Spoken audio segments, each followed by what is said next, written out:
Halo, kembali lagi di YouTube channel ini untuk membahas soal-soal TPS pengetahuan kuantitatif. Nah, pada video kali ini kita akan membahas 5 soal berbahasa Inggris. Nah, tapi sebelum kita masuk ke pembahasan soal, mohon dukungan dengan cara menekan tombol subscribe terlebih dahulu. Oke, terima kasih. Langsung saja kita masuk ke soal pertama. Nah, jika kita tidak terlalu memahami bahasa Inggris, maka kita harus meng-highlight dulu poin-poin penting yang disampaikan di soal. Nah, dikatakan di sini, sebuah perusahaan memperkirakan cost C atau biaya sebesar C dalam dolar untuk memproduksi N items. Nah, N items. Jadi si C ini adalah modal yang dibutuhkan. N items. Nah, dikatakan si perusahaan itu menjual per itemnya adalah 12. Kemudian the company makes a profit when total income from selling. Si perusahaan membuat profit saat pendapatannya lebih besar dari biaya yang dikeluarkannya atau modalnya. Yang ditanya di soal adalah mana dari pilihan yang ada A, B, C, D, E yang hasilnya memungkinkan membuat si perusahaan menghasilkan profit. Mana dari A, B, C, D, E menghasilkan yang membuat si perusahaan itu menghasilkan profit. Nah, kembali kita tuliskan dalam bentuk atau kesimpulan-kesimpulan atau poin-poin pentingnya. Profit itu jual lebih besar dari modal. Atau uang yang didapatkannya dari penjualan lebih besar dari apa yang dikeluarkannya untuk membuat itu, itemsnya. Dikatakan modalnya itu adalah C atau 7N tambah 350. Dan jualnya adalah 12N. Nah, kemudian kita buat masukkan ini ke ketak samaannya. 12N itu jual besar dari modal 7N tambah 350. Kemudian 7N pindah luas ke kiri jadi 5N besar dari 350. Kita bagi 5, N besar dari 70. Jadi jawabannya sini C. Jadi seperti itu. Yang benar dari pilihan A, B, C, D, E yang pasti membuat dia perusahaan itu profit adalah pilihan C. Seperti itu aja, saya rasa cukup jelas. Kita bisa lanjut ke soal berikutnya. Dr. Kramer berencana untuk menginvest 20.000 dolar di akunnya dengan membayar 6% annually, bunga per tahun. Nah, yang ditanya adalah berapa yang harus ditambah, berapa 3% yang harus ditambah dari si Dr. Kramer agar income atau pendapatannya selama tahun pertama itu setara dengan 4% dari entire investment. Nah, ini bagaimana kita memudahkan matematika atau apa sih yang dimaksud soal pemodelan, seperti apa yang dimaksud soal? Maka kita harus tuliskan seperti ini. Ini 6% dikali 20.000 dolar ditambah 0,3 ini 0,03%. Si X seksi ini adalah yang ditanya atau jumlah penambahan atau berapa yang harus diinvestnya lagi. Dikatakan yang di kiri ini atau ini harus sama dengan 4% dari entire investment. 4% dari investasi keseluruhan. Seperti itu. Kemudian tinggal kita operasikan. Dikali 100 dulu untuk memudahkan kita dalam menghitung. Dikali 100 semua. Jadi 6 kali 20.000 tambah 30X sama dengan 4 kali 20.000 tambah X. Kita kali masuk. Jadi dapat persamaan seperti ini. Kemudian kita pindah ruaskan untuk mendapatkan nilai X. Sorry, ini 3X bukan 30X. 0,03 kali 100, 3X. Jadi dapat X-nya itu adalah 40.000. Jadi jawaban itu adalah C. Jadi maksud 40.000 ini adalah dia harus menambahkan 40.000 pada bunga yang besarnya 3%.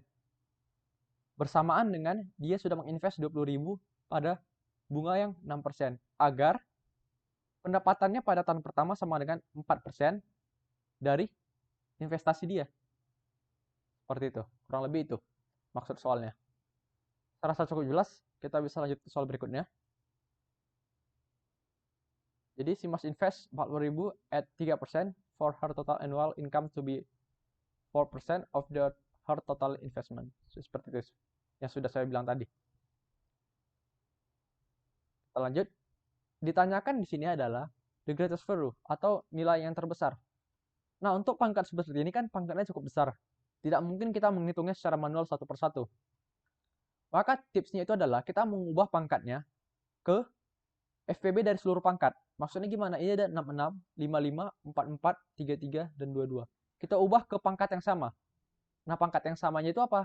Kita ubah ke FPB dari seluruh pangkatnya. Nah, pangkatnya itu kan memiliki FPB 11.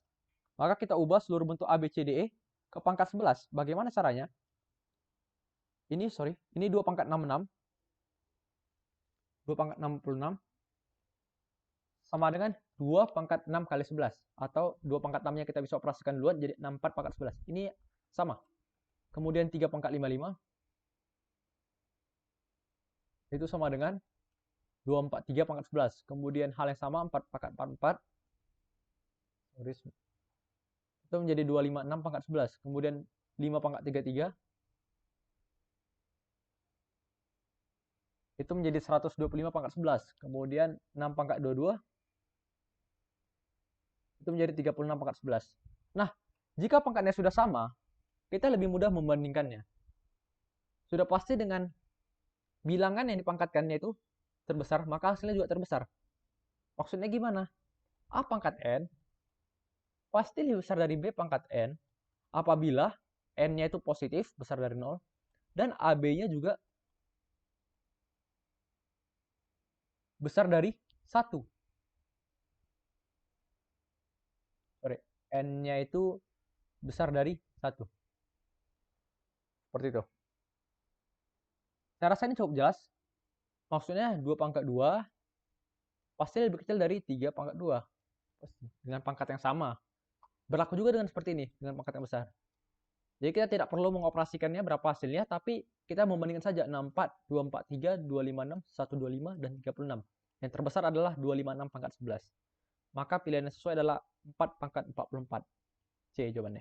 Seperti itu saja untuk pangkat yang cukup besar. Kita mencari atau mengubahnya ke pangkat yang sama seluruh pilihannya. Saya rasa cukup jelas, kita bisa lanjut ke soal berikutnya. Nah, dikatakan rata-rata dari sebuah bilangan bulat dari 200 ke 400 terurut, maksudnya 200, 201, 203, 204 sampai 400. Ditanyakan itu berapa lebih besarnya dari rata-rata dari 50 sampai 100. Caranya gimana? Rata-rata bilangan 200 sampai 400. Itu adalah penjumlahan seluruh bilangan per banyak bilangan. Banyak bilangan dari 200 sampai 400 adalah 201. Nah, cara mencari 200 penjumlahan ini bagaimana? Ya dengan deret aritmatika. N per 2 A tambah UN. Seperti ini. Sn sama dengan seperti ini caranya. Maka kita substitusi N-nya itu 201 per 2, A-nya 200, UN-nya 400. Maka didapati rata-rata bilangannya adalah 300. Nah, kemudian untuk kasus yang kedua, 50 sampai 100 dengan cara yang sama juga. 50 sampai 100 itu adalah 51 buah bilangan. Maka dengan cara yang sama, kita hitung juga jumlah dari seluruh angka 50 sampai 100 bilangan bulatnya. Kemudian dibagi 51, nanti hasilnya adalah 75. Nah, maka selisihnya ditanya adalah selisih. 300 kurang 75 sama dengan 225. Jadi jawabannya D, seperti itu. Saya rasa cukup jelas. Kita bisa lanjut ke soal berikutnya. Oke, soal terakhir. Dikatakan PQRS adalah sebuah persegi dengan area 240. ABC dan D adalah ABC dan D adalah titik di persegi tersebut. Nah, kemudian dikatakan PA sama dengan QB sama dengan RC sama dengan SD. Nah, karena ini merupakan persegi, pastilah PD sama dengan AQ sama dengan BR sama dengan SC. Karena katanya kan persegi. Jumlah sisinya pasti sama semua. Dikatakan juga PA sama dengan 3 AQ. Berarti sini 3 banding 1. 3X atau X seperti itu. Untuk menghitung luas yang diarsir, kita coba dengan misalkan AQ sama dengan X, maka PA itu 3X, dan membuat garis bantu AB dan CD. Seperti ini. Sorry, garis bantu itu seperti ini nanti. AB. Oke. Ini maksud garis bantunya. Nah, karena PA sama dengan QB sama dengan RC sama dengan SD sama dengan 3X, ini 3X, ini 3X, ini 3X, ini 3X, maka si AQ, BR, SC, dan PD adalah X. Karena tadi persegi. Ini. Dan AB sama dengan BC, sama dengan CD, sama dengan DA. Ya. AB sama dengan BC, sama dengan CD, sama dengan DA. Karena ini kan sisi miring dari segitiga siku-siku yang alasnya X dan tingginya 3X. Berlaku juga semuanya. Jadi, si ABCD ini juga persegi. Dengan menggunakan teorema Pythagoras, kita peroleh si AD kuadrat adalah AP kuadrat ditambah PD kuadrat, atau 3X kuadrat ditambah X kuadrat, atau sama dengan 10X kuadrat. Maka si AD adalah X akar 10. Dikatakan luas PQRS sama dengan 240. Nah, luas PQRS itu apa? PQ kali QR. PQ-nya 4X, QR-nya juga 4X. Luas PQRS 240. PQ-nya 4X, QR-nya juga 4X. Maka 240 sama dengan 16X kuadrat. Maka X kuadratnya kita dapat sama dengan 15. Atau X sama dengan akar 15. Tuh, dapat X sama dengan akar 15. Nah, luas daerah yang diarsir adalah setengah dari luas persegi ABCD. Ya, pasti. Karena ini diagonalnya kan. Ini kan diagonal persegi. Ini diagonal persegi. Ini akan membagi si persegi menjadi 4 buah segitiga yang sama besar. 4 buah segitiga sama besar. Ini segitiga pertama, ini segitiga kedua, segitiga ketiga, segitiga keempat. Nah, yang diarsir itu kan 2 dari total segitiga, atau 2 dari 4 total segitiga, atau setengahnya. Nah, maka luas arsir adalah ABCD per 2. Nah, ABCD ini adalah siapa? Luas ABCD itu adalah AB kali BC. Atau kita dapat nanti 75. Bagaimana ABCD-nya? Maksudnya itu AB tadi akar 15.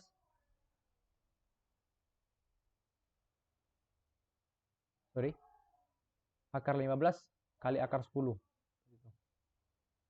Karena kan di sini kan kita dapat nanti X AB-nya itu atau AD sama saja. Ini kan X akar 10 nih. Berarti kan sisinya. X-nya kita ubah jadi akar 15 atau sama dengan akar 150. Ini jadi sisi si persegi yang kita dapat. Nah, luasnya berarti S kuadrat atau sama dengan 150. Ini luas si persegi. Luas si persegi. Luas arsir tadi ABCD per 2 atau luas persegi per 2, 150 per 2. Kita dapat hasilnya 75. Seperti itu, jadi jawabannya C. Saya rasa cukup jelas. Oke, demikianlah pembahasan soal pada video kali ini. Terima kasih sudah menonton, semoga bermanfaat. Jika masih ada pertanyaan yang ingin tanyakan, bisa meninggalkan di kolom komentar atau juga mengirim pesan melalui Twitter, Facebook, dan Instagram di marsejar.id. Jika di Twitter tidak ada dotnya, marsejar ID langsung digabung. Oke, terima kasih teman-teman. Semoga bermanfaat. Tetap semangat dan tetap jaga kesehatan. Sekian dari saya. Terima kasih.